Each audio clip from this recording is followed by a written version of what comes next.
কখনো ইসরায়েল, কখনো যুক্তরাষ্ট্র ফিলিস্তিনের যুদ্ধবিধ্বস্ত উপত্যকা গাজা নিয়ে একের পর এক তাদের নিজেদের পরিকল্পনা পেশ করে চলেছে।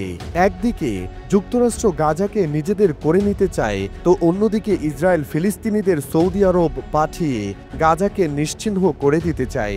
তবে সম্প্রতি হামাসের একজন নেতা এই দুই পক্ষের বিরুদ্ধে হুঙ্কার দিয়েছেন। ওই হামাস নেতা বলেছেন, গাজার ভবিষ্যৎ নিয়ে আমেরিকা বা ইসরায়েল যেসব কথাবার্তা বলে, যেসব পরিকল্পনা করে, তার কোনো মূল্য নেই।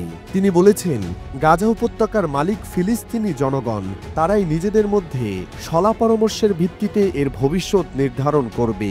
তিনি ইসরায়েলের বিরুদ্ধে বিজয়ে ভূমিকা রাখার জন্য ইরান সহ মধ্যপ্রাচ্যের অন্যান্য প্রতিরোধ সংগঠনের প্রতি কৃতজ্ঞতা জানিয়েছেন।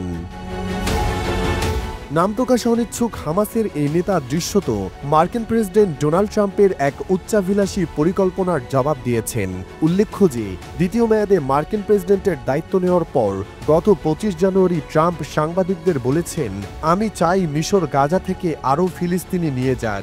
আপনারা সম্ভবত 15 লাখ মানুষের কথা বলছেন, তাদের অন্যত্র সরিয়ে নিয়ে গাজা দ্রুত খালি করতে হবে আমাদের। ট্রাম্প আরও বলেন, গাজার বাসিন্দাদের সাময়িক সময়ের জন্য বা স্থায়ীভাবে এসব দেশে সরিয়ে নেওয়া যেতে পারে। সত্যিকার অর্থে গাজা এখন একটি ধ্বংসযজ্ঞ, প্রায় সবই ধ্বংস হয়েছে, মানুষ মারা যাচ্ছে। ট্রাম্প গাজাবাসীকে প্রতিবেশী আরব দেশগুলোতে পাঠিয়ে দেওয়ার এমন প্রস্তাব দিয়ে প্রত্যাখ্যাত হওয়ার পর গাজা দখল করার অভিপ্রায় প্রকাশ করেছেন। আবার রবিবার মার্কিন প্রেসিডেন্ট ডোনাল্ড ট্রাম্প বলেছেন, তিনি গাজা উপত্যকা কিনতে এবং এর মালিকানার জন্য প্রতিশ্রুতিবদ্ধ।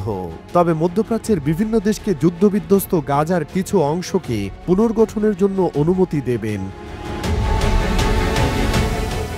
বিশ্লেষকদের মত, ট্রাম্পের এ ধরনের প্রস্তাব বা পরিকল্পনা জাতিগত নির্মূলের শামিল হতে পারে, কিন্তু এই অঞ্চলের ভূরাজনৈতিক বাস্তবতার কারণে এগুলো বাস্তবায়ন হওয়ার সম্ভাবনা কম।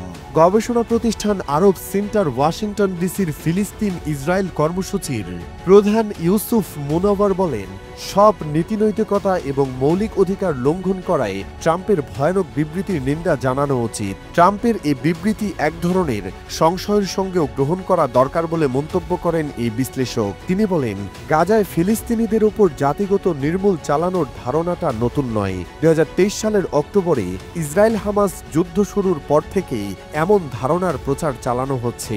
তাই আসলে কোন পর্যায়ে গিয়ে এগুলো বাস্তবায়ন হবে তা আসলে বলা মুশকিল।